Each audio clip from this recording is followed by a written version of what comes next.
और मंदिर के ऊपर इसके बाद मंदिर के ऊपर कलश की स्थापना होती है और ये कलश की स्थापना कोई सन्यासी व्यक्ति करता है, एक गृहस्थ व्यक्ति इस स्थापना को नहीं कर सकता, क्योंकि हमारे शास्त्रों में कहा गया है कि अगर एक गृहस्थ व्यक्ति इसकी स्थापना करता है तो कहीं ना कहीं उनके वंश का समापन हो जाता है, वंश वृद्धि नहीं होती। पहले ही राम मंदिर के साथ इतनी सारे प्रॉब्लम्स हो चुके, इतने वर्षों वर्ष केस चले, टूटा, जितनी सारी मिस हैपनिंग्स होने चाहिए वो सारे नहीं होने चाहिए, वो सारे हो गए। तो अब हम नहीं चाहेंगे कि दोबारा ऐसा कुछ हो और इतने लोगों की बलियां चली गई, इसमें इतने वर्ष चले गए, पूरा देश इसके चलते उथल पुथल हो गया, सांप्रदायिक इतने सारे प्रॉब्लम आ गए, तो ये दोबारा नहीं आना चाहिए। इसलिए अगर विजयदशमी की मुहूर्त की बात करें तो उस दिन गुरु वक्री है और शुभ लगन हमें नहीं मिल रहा। दूसरी बात करती है बलि प्रतिपदा को मंगलवार पड़ रहा है और पड़ने के कारण वह गृह प्रवेश के लिए वर्जित दिन है।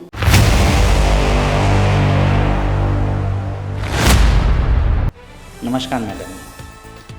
हिंदू धर्म के हिसाब से गृह प्रवेश पूरा घर बन जाने के बाद ही किया जाता है। वहीं राम मंदिर के प्राण प्रतिष्ठा 22 तारीख को हो रही है, लेकिन राम मंदिर पूर्ण रूप से बना ही नहीं है। इसके बारे में मैडम आपकी क्या राय है? जी नमस्कार। तो सभी जानते हैं कि मैं ज्योतिष से जुड़ी हुई हूँ, तो ज्योतिष पक्षों की तो बात करूँगी और कहीं ना कहीं मैं धर्म और हमारे जितने भी शास्त्र से बाहर की बात मैं नहीं करती। तो शास्त्र से अगर बात करूँ तो दो विशेष बात जो हमने पढ़ी और समझी और अपने गुरुजनों से जानी है। सबसे पहला, अगर दो तरीके से हम मूर्ति की प्रतिष्ठा कर सकते हैं।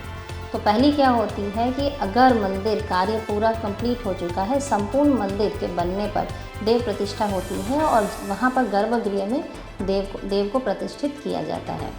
और मंदिर के ऊपर इसके बाद मंदिर के ऊपर कलश की स्थापना होती है और ये कलश की स्थापना कोई सन्यासी व्यक्ति करता है, एक गृहस्थ व्यक्ति इस स्थापना को नहीं कर सकता, क्योंकि हमारे शास्त्रों में कहा गया है कि अगर एक गृहस्थ व्यक्ति इसकी स्थापना करता है तो कहीं ना कहीं उनके वंश का समापन हो जाता है, वंश वृद्धि नहीं होती। तो इसलिए सन्यासी ही इसको कर सकते हैं। तो ये हुई पहली कंडीशन जो कि अभी सेटिस्फाई नहीं हो रही है, जो सबकी क्वेरी भी है कि क्यों प्रतिष्ठा किया जा रहा है जब कलश स्थापना नहीं हो रही। तो दूसरा एक और प्रावधान जो हमारे शास्त्र में है, वो जहाँ पर पूर्ण नहीं हुआ है कार्य, मंदिर पूरी तरीके से नहीं निर्माण हुआ है, तो क्या ये शास्त्र सम्मत है? तो बता दूं कि हाँ, इसमें शास्त्रों में इसका प्रावधान है कि देव की प्रतिष्ठा कर दी जाती है। उसके बाद जब संपूर्ण मंदिर कंप्लीट होता है तो दोबारा एक और कलश स्थापना के लिए मुहूर्त निकाला जाता है, जिसमें एक सन्यासी व्यक्ति इस कलश की स्थापना को करेंगे। तो जो कलश स्थापना की बात है या ध्वजा की स्थापना की बात है, ये बिल्कुल एक स्वतंत्र प्रक्रिया है। इसको अलग से किया जाता है, उसके अलग के अलग मुहूर्त हो सकते हैं, ये बिल्कुल प्रावधान हमारे शास्त्रों में है। इसके अलावा अगर एक और बात बोलूँ मैं आपको, अगर बात करते हैं श्री रामचंद्र के रामचरितमानस की, तो उसमें आप पढ़ेंगे कि रामेश्वरम में उन्होंने बालू से और पत्थरों से उन्होंने शिव जी की स्थापना की थी। अगर केदारनाथ की बात करें तो वहाँ भी शिवलिंग की स्थापना हुई थी, पर उस समय वहाँ कोई मंदिर नहीं था, मंदिर का निर्माण काफ़ी बाद में हुआ है। तो हमारे धार्मिक किताबों में भी ऐसे प्रावधान हैं और हमारे शास्त्रों में भी ऐसे प्रावधान हैं, और इतने बड़े बड़े विद्वान जब इससे जुड़े हुए हैं तो शास्त्र सम्मत बातें तो वो ज़रूर करेंगे। एक और विशेष बात बोलना चाहूँगी, क्योंकि मैं वास्तुशास्त्री हूँ, तो वास्तु के कुछ नियमों भी होते हैं एक मूर्ति स्थापना से पहले। तो अगर बात करते हैं वास्तु के नियमों की, तो 4 ऐसे मुख्य नियम है जिनका पालन होना चाहिए। अब मैं वो चारों नियम आपको बताती हूँ। तो सबसे पहला है कि छत ढला हुआ होना चाहिए कोई भी मूर्ति स्थापना से पहले। दूसरा, मुख्य द्वार बना हुआ होना चाहिए। तीसरा, स्थापति की पूजा होनी चाहिए। स्थापति कौन है? आर्किटेक्ट। पहले के ज़माने में जब ये कंस्ट्रक्शंस होते थे तो जो आर्किटेक्ट होते थे उनको कोई रेम्यूनरेशन या उन्हें कोई पैसे नहीं मिलते थे, उनकी मेहनताना नहीं मिलती थी, तो इसलिए शास्त्रों में उनके पूजन विधि का प्रक्रिया लिखा हुआ है, तो वो होनी चाहिए। और चौथी है वास्तु शांति। वास्तु शांति के बाद ब्राह्मण भोजन। तो ये सारी प्रक्रिया अगर कंप्लीट की गई है तो प्रतिष्ठा करने में कोई भी दिक्कत नहीं है और बिल्कुल ये शास्त्र सम्मत है। और सबसे विशेष बात बोलूँगी कि जनमानस जो चाहते हैं कि राम जी अपने घर आए और उनकी प्रतिष्ठा हो और भगवान का जयगान हो, पूरा देश राममय हो गया है, तो मुहूर्तों की बातों को ज्योतिषाचार्यों पर छोड़ दें और आप इसमें बिल्कुल लिप्त हो जाएं और भगवान का नाम करें, क्योंकि अब अगर नहीं करेंगे तो तब करेंगे, जब अंत जब आएगा तब याद करके क्या होगा। अभी से राम जी को याद करना चाहिए। जी मैडम, एक बात और बताइए, जैसे कि रामनवमी हुई या विजयदशमी हुई, ये दोनों तो बहुत बड़े दिन माने जाते हैं, लेकिन ये 22 तारीख को जो प्राण प्रतिष्ठा की जा रही है, ये क्या शुभ दिन है? जी, सबसे पहले बोलना चाहूँगी 22 तारीख को जो हम कर रहे हैं इसमें कुछ शुभ योग हैं, उस पर पहले बोलूँगी।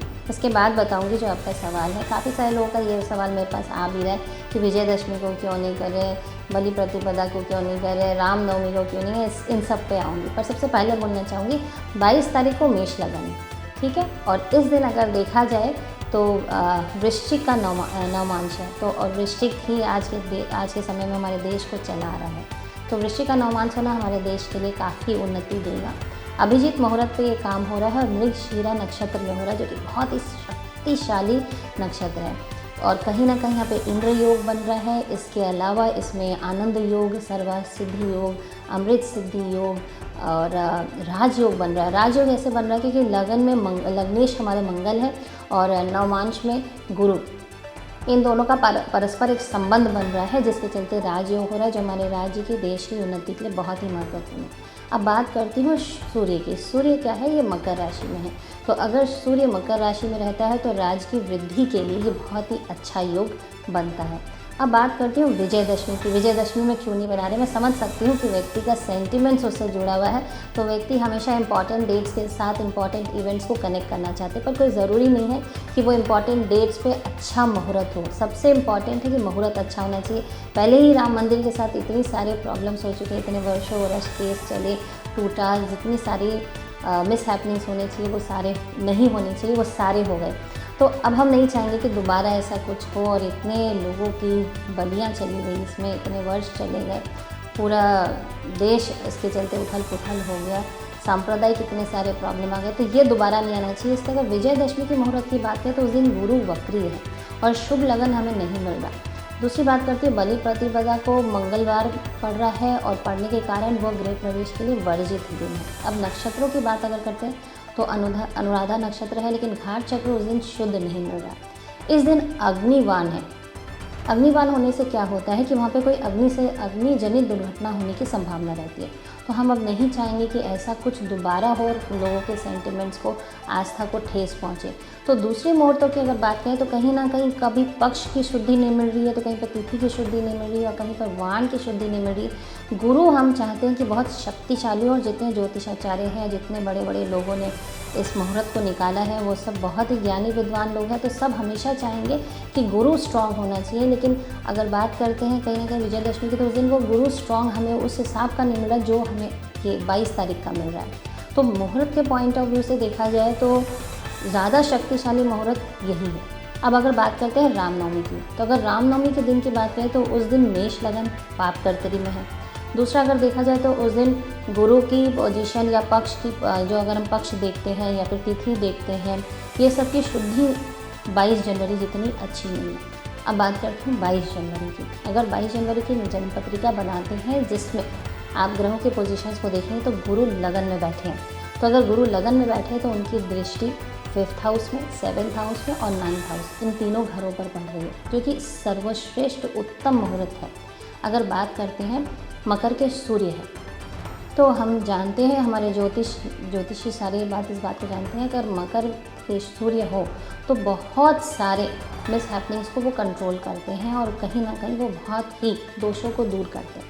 तो ये जो समय और ये जो दिन निकाला गया ये बहुत अच्छा है। मैं तो ये बोलूँगी कि आप सब मुहूर्त की चिंता ना करें और बिल्कुल जय गान करें, राम जी का गाना गाएं, राम जी के मंत्र भजन सब करें और बिल्कुल निश्चिंत होकर ये समझ लें कि बिल्कुल शास्त्र सम्मत तरीके से पूरा पूजा हो रहा है और भगवान की प्राण प्रतिष्ठा हो रही है। ये देश की, इवन हमारे राजनीति की और सबकी उन्नति के लिए बहुत ही विशेष समय है और धर्म की उन्नति के लिए भी।